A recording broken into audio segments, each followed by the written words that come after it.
So this is day 5 of me trying to post every single day. Honestly, when I first started this, I didn't think that I'd have enough content ideas to even post every single day. So I thought like I just make videos on like how my days going and like what I'm doing. But like as soon as I turn on the camera, like I feel like just some ideas or thoughts just like naturally come into my head, which is kind of cool, I think. So the turning point of my business, or I was at a stage, probably around month 3 or 4, where I had a couple clients, but I wasn't really signing any on a consistent basis, and things like that. And I had a friend who had a sales job, and he worked for sales for some sort of software company. They were selling like I think he told me like it was like Microsoft Word, like that kind of stuff, but not Microsoft Word. But he was selling that kind of stuff to office companies. They had some sort of software that helped like organize files or something like that. And he was a sales representative for that job, so he had sales experience. Um, so I called him up and um, and said that I wanted to talk to him just so I can like learn, like pick his brain and like kind of learn. Like we don't sell the same things, but just like how do you even do sales calls? What do you say when clients reject you? How do you even mention your prices? How do you bring up this topic or that topic? And there's one thing that I remember from him that I still remember to this day that kind of like it changed the whole course of my like growth ever since that day.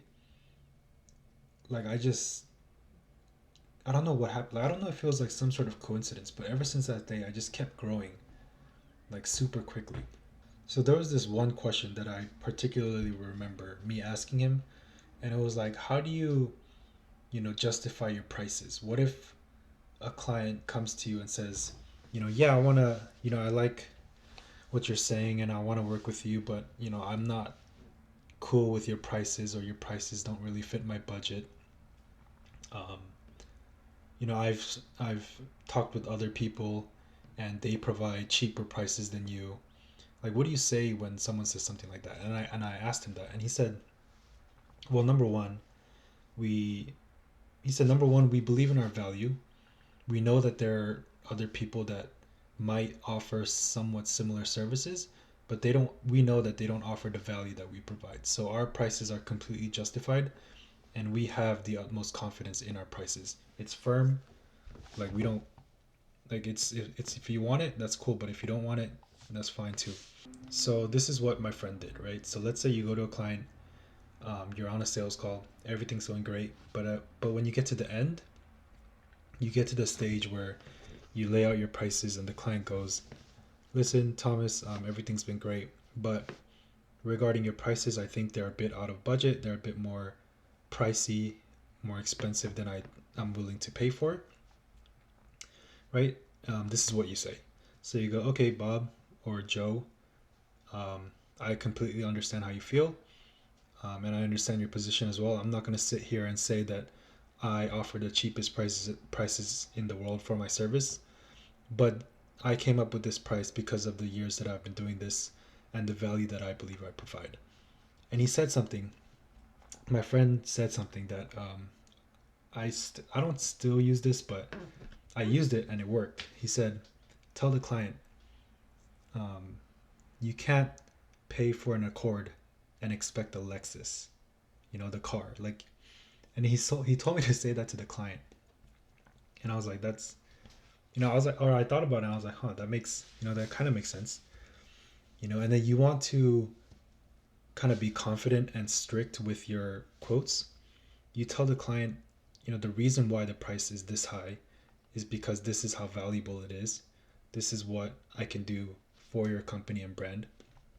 Yeah, there are cheaper prices, but you get what you paid for. You can't pay for an Accord and expect a Lexus, right? And so I took that, and on the literally the next call that I got on, like it was a couple of days later.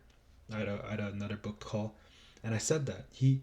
It was funny because the client told me exactly what we were talking about. He said, "Oh, Thomas, I love your attitude. I love the services. I think you're good at what you do, but your prices are a bit high. I've talked with some other people, who also do what you do, and they're a lot cheaper than you."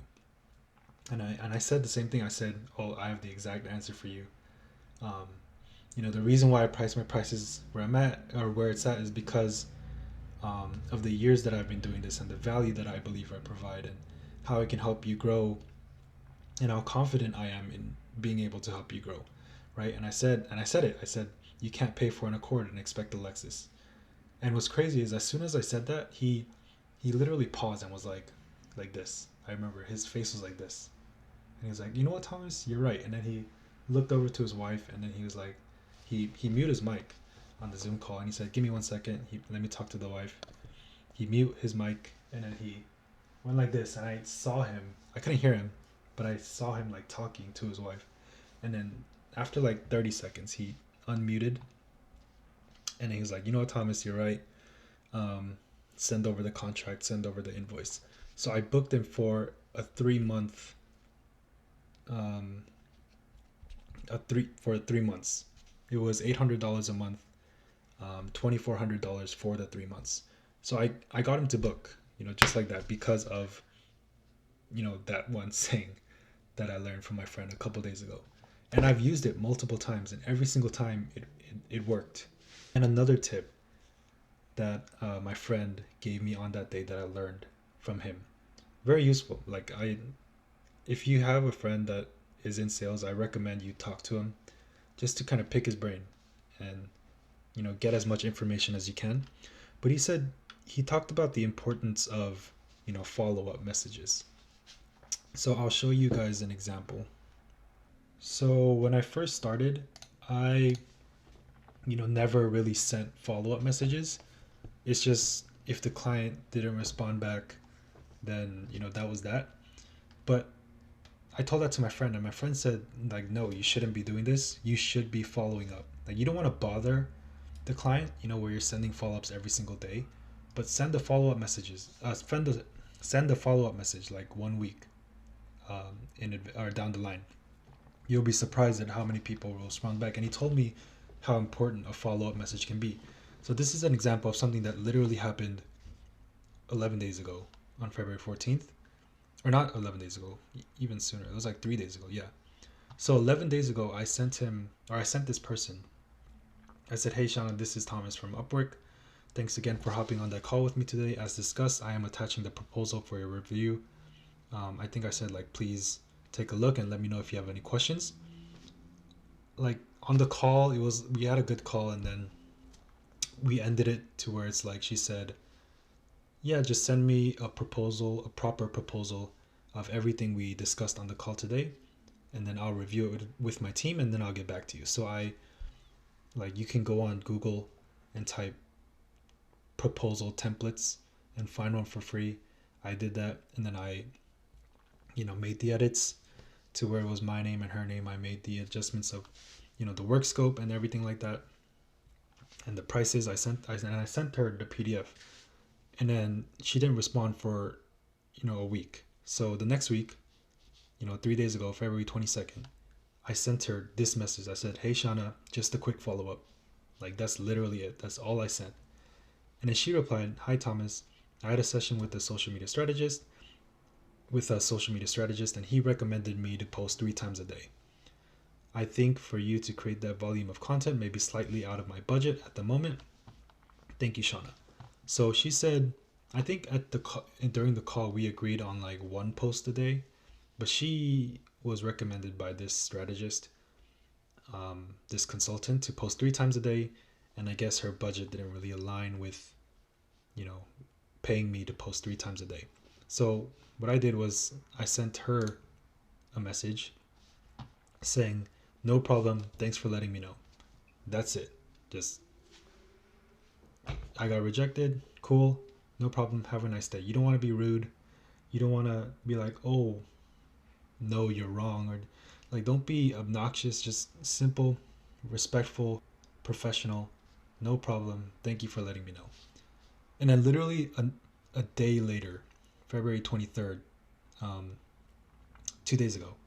Hi Thomas. On second thought, I think it would be good to bring you on board and start with 14 reels a week, so 2 posts a week, 2 posts a day. Can you confirm if the quote also includes captions, stuff like that? If you're open to it, I would like to see if we can do a trial, paid of course. Could you put together a reel using anything from this bank? The content can be centered around this. Once you're ready, please send me your payment details. So literally, like, because of my follow-up, she rejected me, and then a day later she thought about it and was like, no, I can use Thomas. And she's now a client of mine. This was 2 days ago.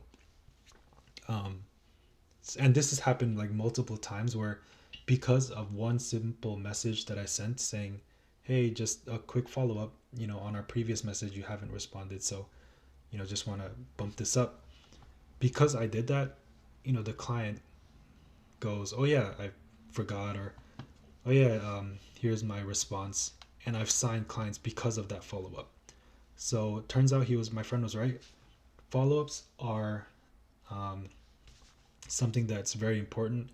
I think something that's really underrated and not used enough and not done properly. And when I say not done properly, I've had people who try to follow up with me because I'm also in a position where I'm hiring people, and I've had freelancers who try to follow up with me, but their follow-ups are terrible. Like, they're rude, they're disrespectful, they spam. It's almost like spammy, almost. Don't do that. So again, this is just, I guess, a tip, something that I wanted to share, something that happened literally days ago, that hopefully I can help people, that hopefully will help some people.